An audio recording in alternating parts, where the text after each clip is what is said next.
Y vamos a platicar ahora con Francisco Rivas, él es el director del Observatorio Nacional Ciudadano en materia de seguridad. Querido Francisco, qué gusto saludarte como siempre.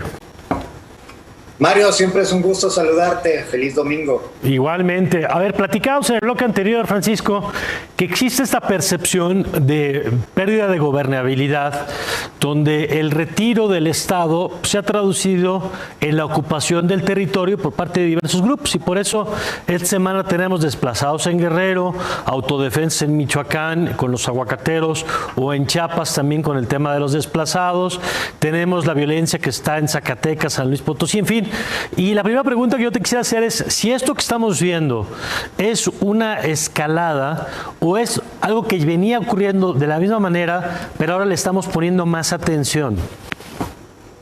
Yo creo que son un poco las dos partes. Sí ha habido una escalada porque si ves hay una serie de eventos que se han presentado con mayor capacidad de daño a la sociedad. Es decir, tradicionalmente pues hay esta idea que los delincuentes se lastiman entre ellos, que hay una confrontación entre ellos, entonces que de alguna manera la sociedad y los ciudadanos no estamos involucrados en un fenómeno de violencia, que tenemos las condiciones para estar resguardados, y en realidad pues lo que hemos visto en este año es que hay un sinfín de casos en donde los ciudadanos están siendo víctimas de esa violencia homicida, de esa violencia descontrolada que tienen los grupos criminales en nuestro país.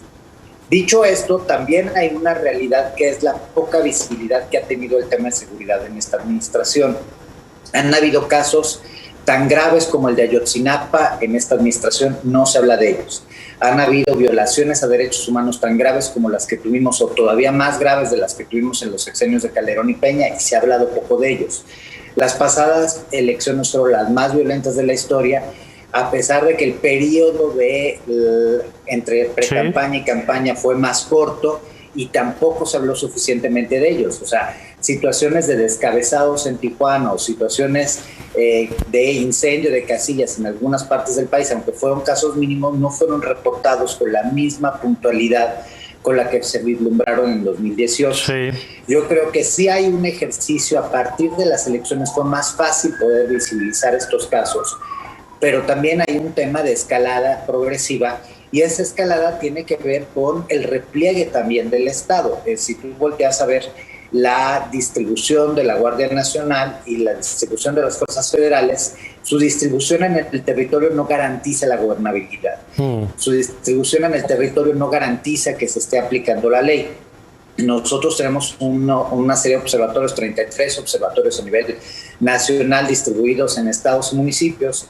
Y uno de los aspectos que destacamos es que, por ejemplo, previo a las elecciones en Michoacán, en la zona, pues ahora sí de Tierra Caliente, teníamos retenes de la autoridad, y poco adelante, a cuestiones de metros, tenías narcobloqueos y no pasaba nada. O sea, realmente hubo un pobre ejercicio del Estado por mantener las condiciones de gobernabilidad.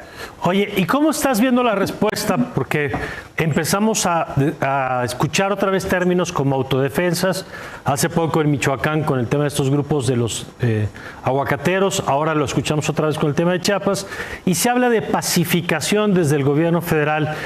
¿Cuál tendría que ser, en tu opinión, la respuesta? Porque tenemos el referente o el antecedente de lo que hizo Peña en Michoacán con Alfredo Castillo, que no terminó funcionando ese modelo. ¿Cuál es la experiencia que tendríamos que estar aplicando para la atención de estos problemas que estamos reviviendo otra vez? Mira, evidentemente toda política pública tiene consecuencias, y toda política pública tiene costos sociales. Lo que tú debes hacer es aminorar los costos sociales para obtener el mayor beneficio posible.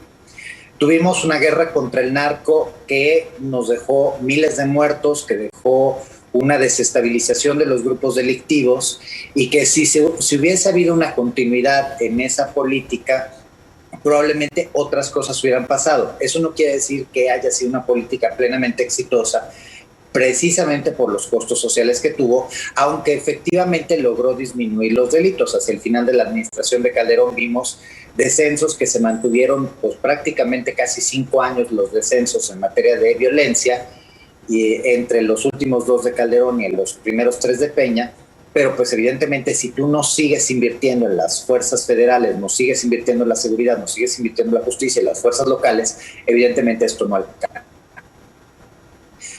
El modelo que se implementó con Alfredo Castillo en Michoacán fue un modelo interesante, sobre todo porque fue una aproximación completamente diferente a lo que habíamos tenido hasta el momento. Y creo que, como tú lo señalas adecuadamente, no acabó de funcionar, en parte porque también ahí se dejó de invertir como se tenía que invertir.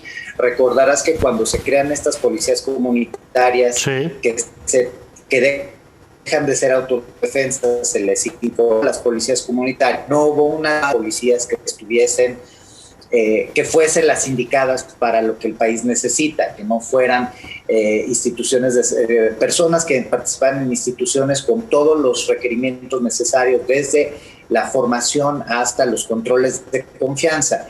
Y finalmente esas autodefensas que se transformaron en policías comunitarias acabaron siendo de nuevo autodefensas y muchas se pasaron directamente al narco y muchas ya eran narco desde un principio. Entonces, pues el resultado no fue positivo.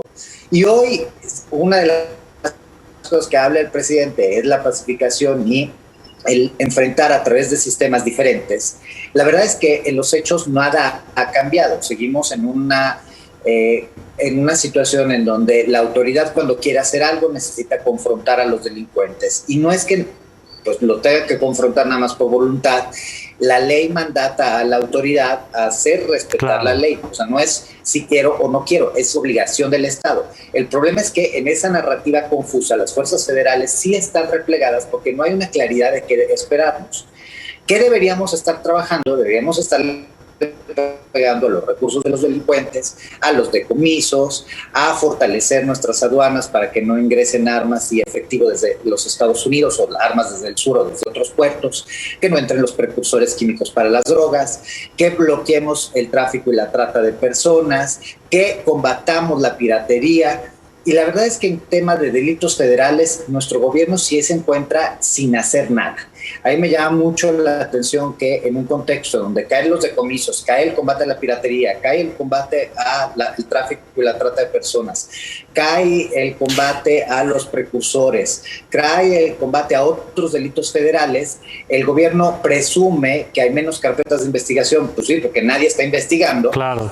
Y paralelamente, pues nos dedicamos a hacer un uso faccioso de las instituciones de procuración de justicia, específicamente la Fiscalía General de la República, como hemos visto en las últimas 2 semanas en casos como el de Puebla o en casos del exsecretario de Economía, que yo no digo que no se deban investigar y que no debe actuar la autoridad, debe actuar y debe investigar, pero ¿por qué esos cuando tenemos miles de problemas diarios relacionados con temas mucho más importantes para el país? Ya, pues Francisco, yo te agradezco como siempre el análisis.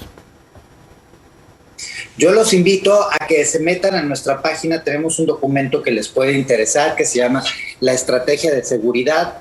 Lo puedes ver, ahí están todos los datos a disposición y sirve precisamente para entender qué es lo que está haciendo este gobierno y qué es lo que no está haciendo.